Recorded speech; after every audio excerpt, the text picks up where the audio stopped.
ნიშნით დაკომპლექტება სპორტისა და ახალგაზრდობის საქმეთა სამინისტროს საბიუჯეტო თანხებით დაფინანსებულ პატრიოტთა ბანაკებს არასამთავრობო ორგანიზაცია საერთაშორისო გამჭვირვალობა საქართველოს ინფორმაციით ახალგაზრდული ბანაკები პოლიტიზირებული იყო სახელმწიფო ბიუჯეტიდან გამოყოფილი სოლიდური თანხები კი წინა ხელისუფლების პირადი პოლიტიკური ინტერესებისთვის იხარჯებოდა მის ეკისრება პასუხისმგებლობა დახარჯულ მილიონებზე რა დასკვნას აქვეყნებენ არასამთავრობოები და რა ფორმით გაგრძელდება ბანაკების ფუნქციონირება ოთარ გიორგაძე გიამბობთ. საერთაშორისო გამჭვირვალობა საქართველოს წინა საარჩევნო პერიოდში ახალგაზრდული ბანაკების პოლიტიზირებაზე საუბრობს. ორგანიზაციის მიერ ჩატარებული კვლევის შედეგად ირკვევა, რომ პატრიოტთა ბანაკებში სტუდენტების შერჩევა პოლიტიკური ნიშნით ხდებოდა და ამისთვის ბიუჯეტის თანხები იხარჯებოდა. ორ ახალგაზრდულ პროექტზე პატრიოტსა და ახალგაზრდულ ფესტივალზე მხოლოდ 2012 წელს ჯამში 4.200.000 ლარი გამოიყო.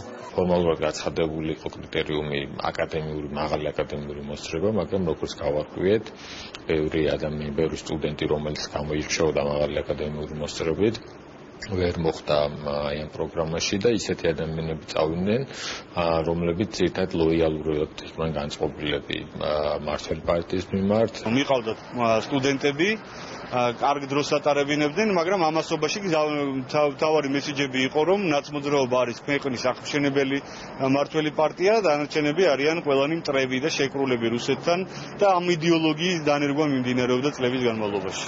ამ თემაზე დღეს ვრცლად ისაუბრეს სპორტისა და ახალგაზრდობის საქმეთა სამინისტროშიც, რომელიც ბოლო წლებში პატრიოტული ბანაკების ღონისძიებების ორგანიზატორი იყო.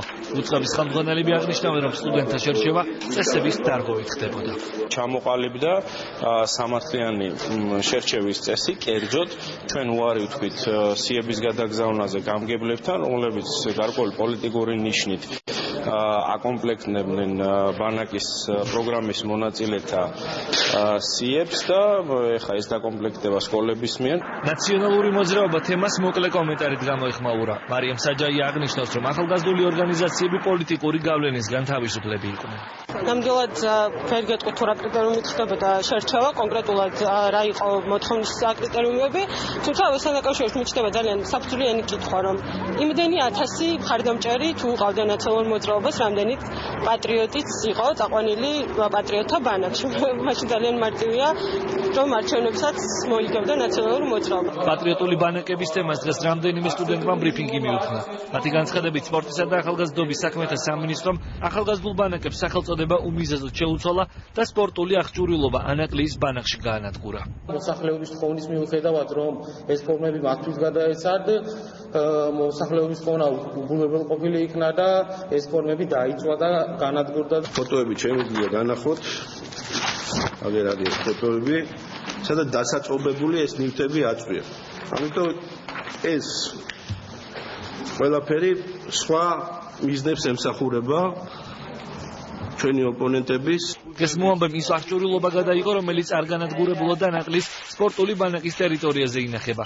უკვე ცნობილია, რომ სპორტისა და ახალგაზრდობის საქმეთა სამინისტრო ახალგაზრდულ მოძრაობას ახალი სახელწოდებით განათლებისა და მეცნიერების სამინისტროსთან ერთად განახორციელებს.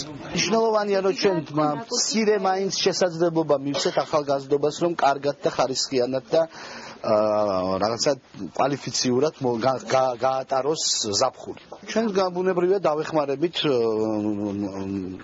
კოლეგა სამინისტროებს იმაში, რომ ეს განხორციელდეს ეფექტურად. 2013 წლის სეზონი ანაკლიაში სახელწოდებით მომავლის ბანაკი 15 ივლისს დაიწყება და წინა სეზონებისგან განსხვავებით მასში საჯარო სკოლების 14-დან 18 წლამდე მოსწავლეები ჩაებრუნებიან.